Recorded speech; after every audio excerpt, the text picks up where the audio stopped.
पहले तो क्लास शुरू करने से पहले एक थैंक यू बनता है। Thank you to all of you. हमने सब्सक्राइबर्स 500 से ऊपर पहुंचा दिए। एट प्रेजेंट शायद 507 हो चुके हैं। नहीं बट 500 से ऊपर पहुंचाया तुम सबने, so thank you so much. अब हम और भी ग्रो कर जाएंगे। अब हम पढ़ाई करते हैं। अब पढ़ाई में हम लोग, मैंने बताया था कि जो सबसे पहले ट्रांजैक्शंस आती हैं वो सबसे पहले रिकॉर्ड होती हैं, और वो रिकॉर्ड कहाँ होती हैं? जर्नल में। ठीक है, तो जर्नल हमारी क्या है? जर्नल क्या है हमारा? एक ओरिजिनल बुक ऑफ एंट्री है। Original book of entry. Original मतलब इसमें फर्स्ट टाइम इसी में होता है, तो इसको हम कहते हैं रिकॉर्डिंग। इसमें जब जो भी ट्रांजैक्शंस आ रही हैं उसे कहा जाता है रिकॉर्डिंग। ठीक है, तो रिकॉर्डिंग कहाँ होती है? जर्नल में। इसे हम प्राइमरी बुक्स भी कहते हैं।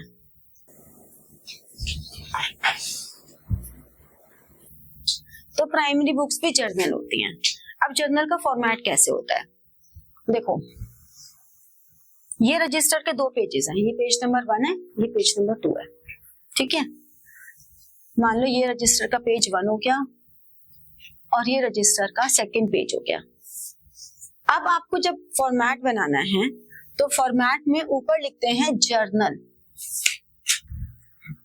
ऑफ। जिसका भी जर्नल बना रहे हैं उसके ऊपर नाम लिखते हैं। फिर हमने नीचे एक लाइन डाली, फिर हमने यहां पर एक कॉलम बनाया, ये एक कॉलम बना, इसके साथ में एक छोटा सा कॉलम बना जिसमें हमें कुछ भी नहीं लिखना, सिर्फ फॉर्मेट के लिए हम उस कॉलम को बना रहे हैं, और यहाँ पर एक कॉलम बना। तो तुमने नोटिस किया कि ये जो बीच का कॉलम है ये सबसे बड़ा है। क्यों? क्योंकि ये हमारा मेन कॉलम है जिसमें हमें लिखना है। This is particulars. यहां पर आ गया डेट, यहां पर आ गया LF। LF is ledger folio. ठीक है, यहां पर आया डेबिट, यहां पर आया क्रेडिट रुपीस, और हमने यहां पर एक लाइन डाल दी।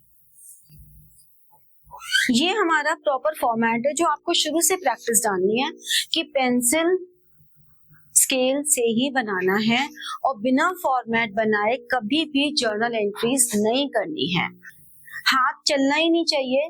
तो always keep a small scale in your book, permanent. एक स्मॉल स्केल हमेशा अपनी बुक में रखो। वैसे तो बड़े स्केल से बनाओगे तो ज्यादा अच्छा बनेगा, बट चलो बड़ा स्केल हर समय बुक में रखना पॉसिबल नहीं हो पाता, वरना रख तो सकते हैं वो भी, बट एक स्मॉल स्केल तो परमानेंट रखें। तो ये आपका एक फॉर्मेट हो गया। ठीक है, लेजर फोलियो का मतलब क्या होता है? जितने भी हम जर्नल के ट्रांजैक्शंस करते हैं वो जर्नल के ट्रांजैक्शंस हमारी क्रोनोलॉजिकल डेट वाइज हो रही हैं। अब एक दिन में 10 ट्रांजैक्शंस भी हो रही हैं, 15 भी हो रही हैं, 20 भी हो रही हैं, 50 भी हो रही हैं, 100 भी हो रही हैं, 1000 भी हो रही हैं। बिजनेस के साइज पर डिपेंड करता है। बहुत सारी ट्रांजैक्शंस हैं। अब जैसे कि मान लो बहुत सारी ट्रांजैक्शंस हमने की, अब यहाँ पे इतनी सारी ट्रांजैक्शंस होती चली जा रही हैं। मुझे सिर्फ ये जानना है कि सिमर से रिलेटेड ट्रांजैक्शन में मेरा क्या हिसाब बनता है, सिमर के साथ मेरा क्या हिसाब है। तो ये मेरी एक लेजर बुक है, उसमें यहाँ पे पेज नंबर 1, 2, 3 ऐसे करके डले हुए हैं। ये वाला पेज नंबर ना सिमर का है, ये पूरा का पूरा सिमर का पेज है। मैंने इसको खोला और इस पे मैंने देखा कि अच्छा सिमर से मेरा ये ट्रांजेक्शन्स हुई है, मुझे पूरा हिसाब मिल गया। तो ये पेज नंबर मैं यहाँ लिख दूंगी। जब भी मुझे उस पर्टिकुलर ट्रांजेक्शन का, चाहे वो सेल्स हो, चाहे परचेज हो, चाहे सिमर हो, चाहे अनन्या हो, चाहे कोई मशीनरी है, चाहे फर्नीचर है, कुछ भी है, मुझे उसके बारे में वो डिटेल्स वहां मिल जाएंगी लेजर में। तो लेजर हमारा क्या है? एक क्लासिफिकेशन है जिसमें एक पर्टिकुलर आइटम से रिलेटेड सारी डिटेल्स हैं। ठीक है, जर्नल हमारा एक है जो डेट वाइज चलती जा रही है।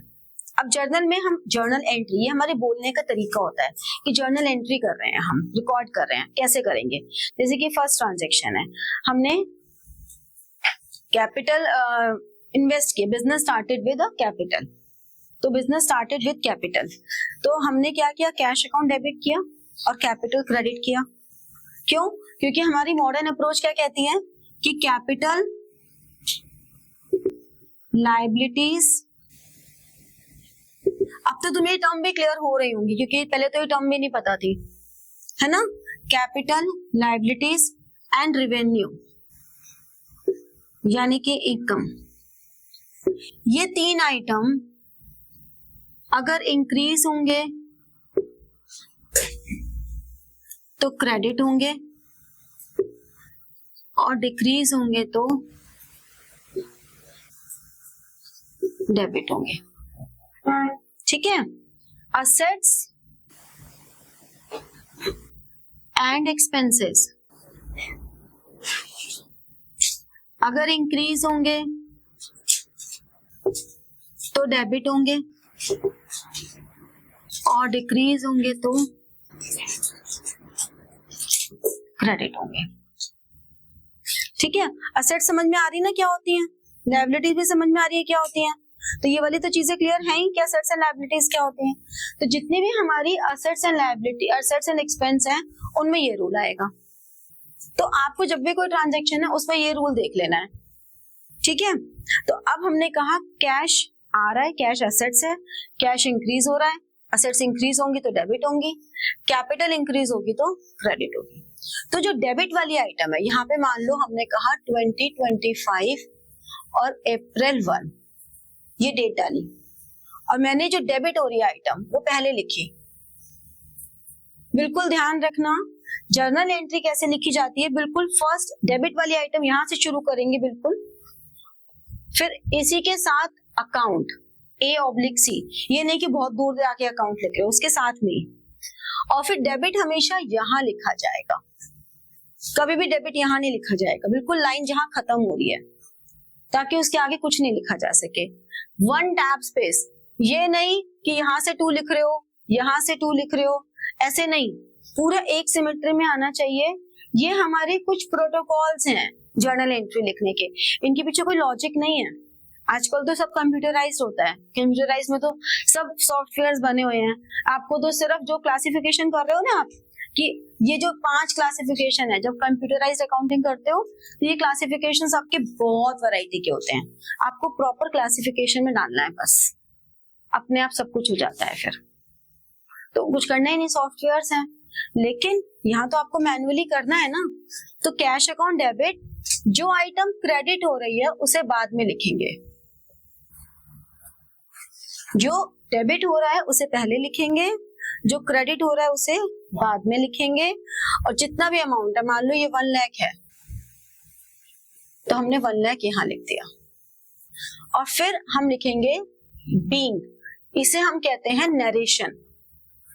नरेशन, नरेशन का मतलब होता है एक्सप्लेनेशन ऑफ जर्नल एंट्री। तो हमने कहा बीइंग बिजनेस स्टार्टेड या कमेंस्ड, जो भी टर्म लिखी है, इसके नीचे एक लाइन डाली सिर्फ यहाँ पे, और फिर मान लो यहाँ पे अप्रैल 5, जो भी नेक्स्ट ट्रांजैक्शन है, मान लो नेक्स्ट ट्रांजैक्शन है सेल्स की, कि हमने गुड्स सोल्ड किए, पहले परचेज कर लेते हैं, परचेज किए, तो हमने परचेज किया,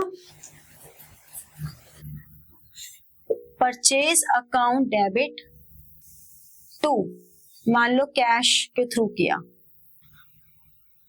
10,000, ये हमने फिगर डेबिट की डेबिट और क्रेडिट की। कैश परचेजेस डेबिट क्यों किया? क्योंकि एक्सपेंस है, एक्सपेंस इंक्रीज हो रहा है तो डेबिट होगा, और कैश असेट है, असेट इंक्रीज, असेट डिक्रीज हो रहा है तो क्रेडिट होगा। ठीक है। आपको कोई भी ट्रांजैक्शन में देखना है कौन से अकाउंट्स इन्वॉल्व हैं, वो अकाउंट्स इन 5 कैटेगरीज में से कहाँ आ रहे हैं, फिर वो इंक्रीज हो रहे हैं या डिक्रीज हो रहे हैं। ठीक है। और फिर हमने लिख दिया बीइंग गुड्स परचेज्ड, इतना भी लिखोगे तो चलेगा। फिर अप्रैल 8, फिर से हमने परचेजेस की, परचेजेस अकाउंट डेबिटेड 20,000, लेकिन ये परचेजेस हमने क्रेडिट पे की, मान लो टू अनन्या। अब क्योंकि ये पर्सनल नेचर है तो इसमें हम या तो एपोस्ट्रोफी एस लगाएंगे फिर अकाउंट लगाएं, या हम अकाउंट ना लगाएं तो भी चलेगा, केवल नाम लिखते हैं। और हमने यहाँ लिख दिया, और फिर मैंने यहाँ लिख दिया बीइंग। अब यहाँ मुझे लिखना पड़ेगा परचेज ऑन क्रेडिट।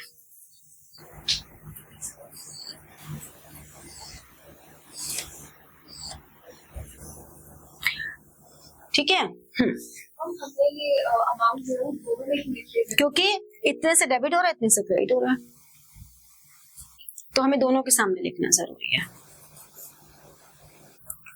ठीक है,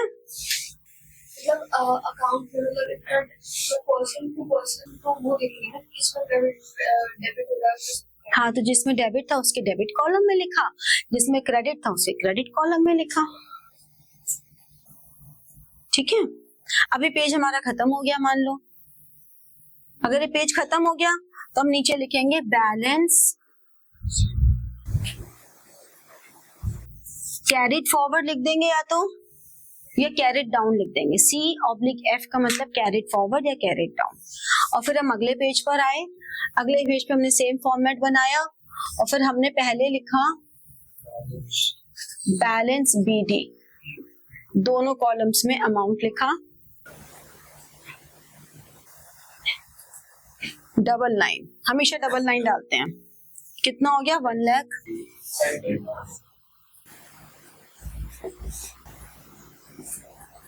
ये आ गया। ठीक है, बैलेंस के बाद क्या लिखा है? C/F carried forward, BD B/D brought down, brought down B/D।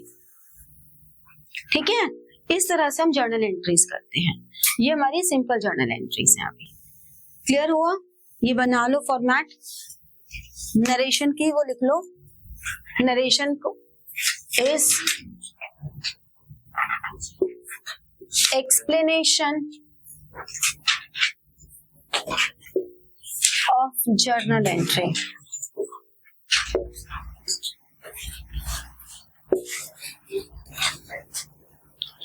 So like, share and press the bell button for getting your notifications and comment. ठीक है, thank you.